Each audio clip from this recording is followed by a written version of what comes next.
Reading 98 from the Psychological Commentaries on the Teaching of Gurdjieff and Ouspensky by Dr. Maurice Nicoll, Volume 3. Great Animal House, November 15th, 1947. On hearing the work.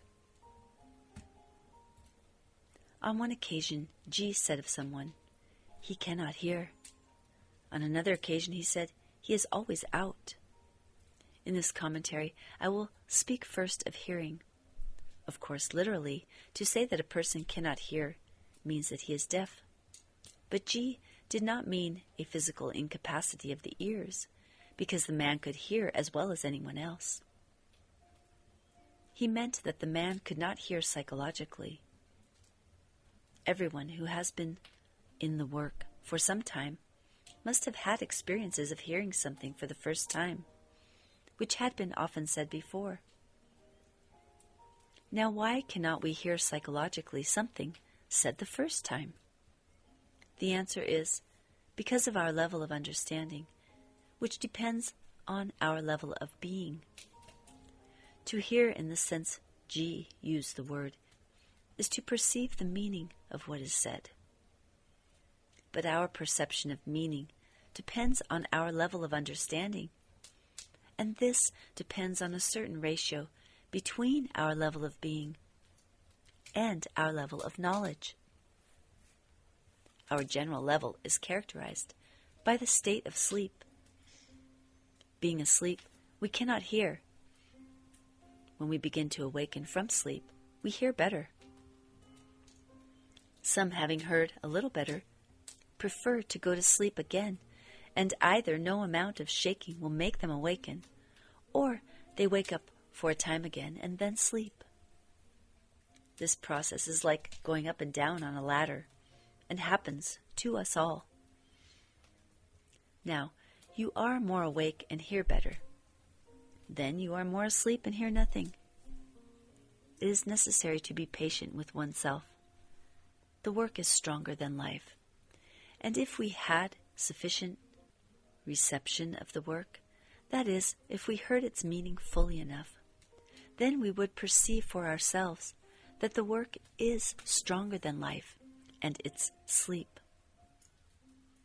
But our power of reception of the work is small, and so life and sleep seem more powerful and overcome us continually. This is not because life and sleep are stronger than the work. The reason is that our capacity to receive the esoteric teaching of the work is small. Is it not extraordinary that sometimes people do not understand even this, and as it were, blame the work? Now, to hear means to receive, to take in. A man, therefore, who cannot hear is a man who cannot take in, cannot receive the ideas of the work. He has no bowl, no cup, no containing vessel. He is convex. There is in him no room for anything save himself. It is said in one ancient fragment of esoteric teaching that a man secretly is a cup upside down, and that it is required of him to turn this cup upwards so that it can receive something and hold it, and so retain it. We must all admit that even when we have heard something, that is, received some small new vision of things, we find it difficult to hold it, and so to retain it. So quickly does the cup turn down again to the power of life and sleep. This is when the real struggle of work and life comes in, namely, the fight between psychological and physical meaning, between what the work stands for and what life stands for. This is where all real temptation begins. Notice the allegory about the temptation of Christ. He was asked by the devil, that is, life, to turn the cup downwards and so worship the power of external life and all its spectacle and glory and power. And he, the devil, led him up and showed him all the kingdoms of the world in a moment of time. And the devil said unto him, To thee will I give all this authority and the glory of them, for it hath been delivered unto me, and to whomsoever I will give it. If thou, therefore, wilt worship before me, it shall all be thine. Luke 4:5-7. To return to hearing, a man cannot hear the meaning of the work if he is full of himself, because in that case he has no cup. That is, nothing in him to receive the teaching of the work. He is already in need of nothing. With the complex inner arrangements of self-estimation, buffers, attitudes, pictures, self-justifications, vanity, pride, and all the rest of it, there's absolutely no room for anything to enter. So the work starts with self-observation, uncritical and sincere. Why? In order to make room for something else.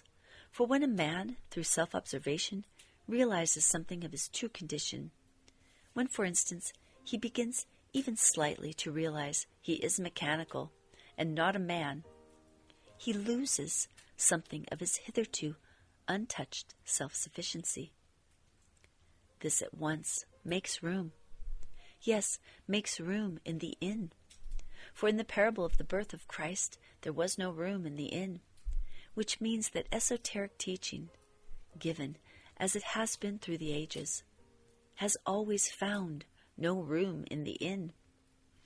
The inn being something in a man very close to the high road, yet a little apart, that might receive strangers.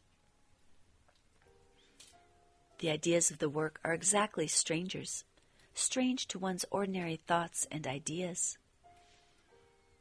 Now it is only through work, self-observation, over a long time, that room can be made in a man, a woman, for the knowledge of the work to enter and begin its gradual, successive, not noticed transformations of being.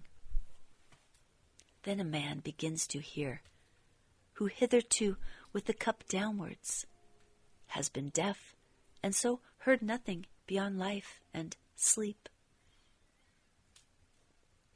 Now let us speak of the man, the woman, who is never at home, or always out. This refers to those who have no center of gravity in themselves.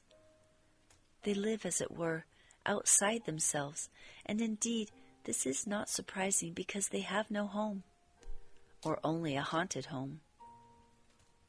It is impossible, therefore, to have any kind of serious conversation with them, for a man must be at home before you can talk to him. They will not meet themselves, but avoid themselves, as if they were afraid to look, and they hurry away both in their minds and in their speech from anything that might involve themselves.